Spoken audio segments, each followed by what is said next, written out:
De volta ao seu programa e a sua participação sempre presente aí nas redes sociais, a gente ao vivo todas as tardes.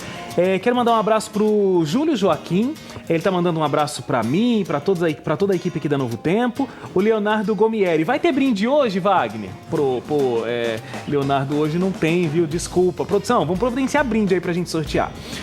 Lopes Correia, o momento mais crítico que eu superei foi quando fiquei em coma e passei 3 meses internado inválido. Mas com a fé que eu tenho em Deus, estou aqui para contar a glória da minha vitória. Boa tarde para todos vocês. Rose da Silva, quando minha mãe estava na UTI e tive que pedir para Deus dar o descanso para ela, pois estava com muitas infecções generalizadas, estava com uma infecção generalizada, né? Mas até ter coragem para fazer esse pedido, sofri muito. Mas com Jesus minhas forças retornaram. A saudade às vezes aperta e o meu melhor amigo me ajuda sempre me ouvindo. É claro que esse melhor amigo é Jesus. Gosto muito do seu programa, Deus o abençoe. Obrigado, Rose. Obrigado por compartilhar com a gente aí essa história de vida tão bacana com a gente. Falei de todas as redes sociais, esqueci do Instagram, a gente tá no Instagram, você pode curtir as nossas fotos, tá bom? @, seu programa é o nosso Instagram também, além do Twitter. Minha convidada de hoje, Fernanda Lima. Tudo bem, Fernanda? Tudo ótimo. Obrigada pelo convite. Imagina, obrigado você por ter vindo aqui com a gente. Eu já entrevistei a Fernanda em outros momentos aí, e é sempre muito legal conversar com você, Fernanda, porque sem demagogia, a Fernanda realmente é uma lição de vida. Porque às vezes a gente reclama de muita coisa, a gente não aceita as direções que Deus dá na vida da gente, mas a gente se esquece que Deus conhece todas as coisas, né? Sem dúvida, sem dúvida. Você hoje tá na cadeira de rodas, você é uma cadeirante, e você tá há quanto tempo? Já há 15 anos. 15 anos. 15 anos. Eu sofri um acidente aos 18 anos, voltando de Campos do Jordão, de um evento de jovens promovido pela igreja, e o ônibus que nós excursionávamos perdeu o freio, acabou capotando na estrada. Foi um acidente bastante trágico, 14 pessoas infelizmente faleceram, e Deus me deu uma oportunidade de viver a vida de uma maneira diferente. Então, mais pessoas ficaram na cadeira de rodas também? Não, eu fui a única que tive uma sequela permanente, e dos 18 para frente eu tenho vivido aí sobre 4 rodas. Como é que foi esse momento? Primeiro me conta como você descobriu, porque eu acho que os médicos vão esperando, né, que os movimentos retomem, só que isso não foi acontecendo. Como é que foi? Diferentemente do que teria acontecido hoje, né, pela velocidade da informação, se fosse hoje em dia, né, você já pega um notebook, entra no Google, já vai procurar o que é lesão medular, já vai falar com outras pessoas e tal, mas há 15 anos atrás tudo era muito mais lento. Então, na verdade, houve uma espera para ver como que o organismo ia reagir à lesão, e da minha parte uma ignorância muito grande, porque o meu conhecimento de ciência neurológica era menos que básico. Então, a minha concepção era que eu havia me lesionado bastante, mas que com o tempo e com fisioterapia tudo voltaria ao normal. Nunca em nenhum momento passou pela minha cabeça que eu iria ser cadeirante. Eu estava cadeirante, mas ser jamais. Nesse momento que você descobriu, vou ser cadeirante e vai ser pro resto da vida, como foi tua reação? Você brigou com Deus nesse momento? Eu tive 2 momentos. Logo no início, quando eu descobri que a medicina não me ofereceria nenhuma chance de recuperação, eu não briguei com Deus e eu acreditava e pedia muito por um milagre. Então eu sabia que a medicina não poderia me ajudar, mas eu confiava que Deus poderia fazer. Então eu pensava assim, para que eu vou chorar hoje se eu posso voltar a andar amanhã? E os 3 primeiros anos foram assim. Mas depois de 3 anos, eu costumo dizer que eu fiz todas as experiências de oração que você pode imaginar, e a que você não imaginou eu fiz também. Mas as coisas não saíram da forma como eu imaginava. E nesse momento, 3 anos depois, aí doeu. Não tanto pela minha condição, mas pelo contexto que a minha condição me colocava. Então eu não tinha perspectiva de vida, eu não sabia como que eu ia lidar com isso, porque eu imaginava que a minha limitação era muito grande, e essa concepção foi mudando ao longo do tempo. Deus respondeu a sua oração, as diversas orações que você fez, mas Ele não respondeu da forma com que você esperava. Sim. Agora, você levanta uma bandeira que é do esporte. É isso. Né? Você pratica natação ainda? Olha, hoje natação não mais, eu faço boxe de vez em quando, então cuidado que vai me perguntar. Vou tomar cuidado com as minhas perguntas não, mas aqui. eu sou boazinha. Mas hoje a minha grande paixão mesmo é o ciclismo para cadeirante. Eu descobri muito recentemente essa modalidade. Desculpa, até não conhecer. Não, é ótima essa oportunidade para divulgar para o pessoal que está assistindo também. É chamado hand cycling, então é uma bicicleta que ela é bem comprida, tem quase 2 metros, é uma roda na frente e 2 atrás. E é uma bicicleta de propulsão manual e você consegue chegar a 40 km por hora no braço. Então, para quem gosta de liberdade, de deslocamento, de velocidade, isso é fantástico, fantástico. É a sensação de ter os movimentos, né? E é um esporte paralímpico, então a gente tem N competições. Infelizmente é um esporte de elite, né? Então a aquisição de uma bike dessa profissional é uma dificuldade para o atleta. Eu mesma não tenho uma de passeio, pesadona e tal. Mas a vida é uma luta para todo mundo, claro. E eu tô na minha também.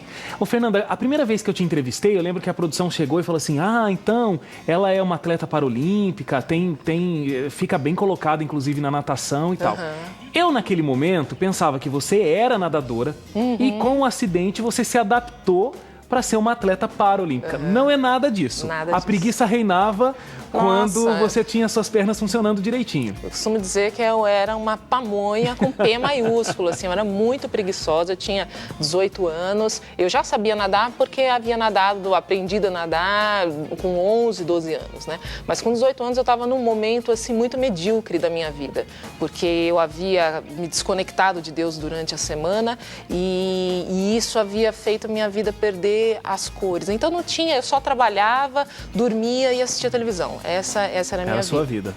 Clássico do adolescente, muitas vezes, né? Exatamente. E aí, quando você não tinha, teoricamente, toda a condição favorável para praticar um esporte, o esporte veio parar na sua vida. Foi uma coisa muito legal que eu aprendi, Wagner, porque eu acredito que a felicidade está sustentada sobre 3 pilares, e isso na história de todo mundo. O primeiro pilar é Deus, e graças a Deus a gente tem a Ele à disposição. O segundo pilar são pessoas, e o terceiro, oportunidades. Então, o que eu acho que aconteceu na minha vida é que eu agarrei a Deus, amei as pessoas e curti todas as oportunidades. Quando eu fui convidada para nadar, eu queria andar. A última coisa que me passava pela cabeça era nadar. Mas quando veio aquela oportunidade, por que não? Vamos lá. E o que eu não sabia é que eu ia ser introduzida num universo completamente novo e que esses 5 anos que eu fui atleta iriam me impulsionar para as outras coisas que viriam depois. Então, quando aparecer uma oportunidade boa na sua vida, agarre, ainda que você não saiba exatamente como ela vai se desenrolar no futuro, né? Olha, por isso que eu gosto de conversar com a Fernanda, por isso que a gente trouxe ela aqui, porque você tá aí no sofá, do mesmo jeito que eu muitas vezes estou, aí do outro lado da tela. A gente podia estar com uma vida muito mais plena, podia estar fazendo um exercício, podia ter um prazer nessa prática do exercício físico, mas a gente deixa a vida passar, né? E você agarrou a oportunidade, isso é muito bacana, muito bonito. Ô, Fernanda, existem outros aspectos. Aspecto profissional, por exemplo. Eu acredito que você teve que se implantar no mercado de trabalho já nesse momento. Você não tinha um trabalho antes, ou teve que se recolocar. A sua vida profissional começou depois do acidente. Na verdade, quando eu sofri o acidente, eu era professora de inglês substituta em uma escola particular. Escola particular. Mas os meus planos, no ano que eu sofri o acidente, era estudar 1 ano na Inglaterra, voltar a fazer faculdade. Então a minha vida foi absolutamente interrompida e eu vivi os primeiros anos esperando voltar a andar para retomar. Então, na verdade, eu demorei muito tempo para voltar, para, na verdade, ingressar na faculdade, né?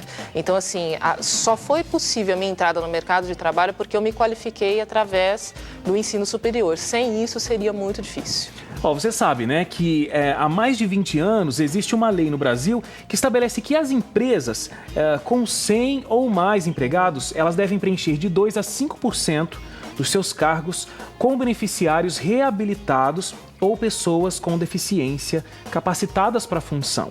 A legislação garante a inserção dessas pessoas no mercado de trabalho, mas nem sempre elas conseguem se adequar às exigências dos empregadores. Como é que você vê essa situação? Você chegou a trabalhar numa empresa, entrando por essa cota? Como é que você se sentia? Você acha que isso funciona? Olha, funciona desde que você seja qualificado. Uhum. Então, é uma via de mão dupla. Por um lado, a pessoa com deficiência não pode esperar que a iniciativa privada, seja por força de lei, seja por qualquer meio, que ela, na verdade, vai ampará-la. Então, a empresa ela tem fins lucrativos. Então, como qualquer outro funcionário, você precisa apresentar resultados. E há muitas pessoas com deficiência que se colocam numa postura de vítima e não dão conta do recado, não se esforçam para isso. E, por outro lado, precisa haver também uma adequação da empresa, porque quando você trata pessoas diferentes de forma desigual, aliás, pessoas diferentes de forma igual, você vai prejudicar uma delas. Então, precisa haver uma adequação nas empresas, porque embora a lei exista, as pessoas chegam até as empresas, mas a empresa não faz um preparo nem com os funcionários. Então, as pessoas não sabem como lidar com a pessoa e relacionamento humano é tudo. Claro. Então, precisa ter essa adequação da limitação que a pessoa tem à sua função. Senão, você acaba colocando uma pessoa com uma determinada deficiência numa função que ela não vai conseguir entregar o resultado. Com certeza. Isso puxa o assunto da acessibilidade, né? Não só nas empresas, mas também nos transportes públicos, nas cidades de um modo geral. Então a gente vai fazer uma paradinha rápida para o intervalo, mas a gente volta conversando mais sobre isso. Vamos falar também do livro da Fernanda e hoje ela é uma palestrante, né? Ela viaja o Brasil aí falando sobre a experiência dela e motivando as pessoas. A gente vai falar sobre esse trabalho também. Sai daí, o seu programa volta já já.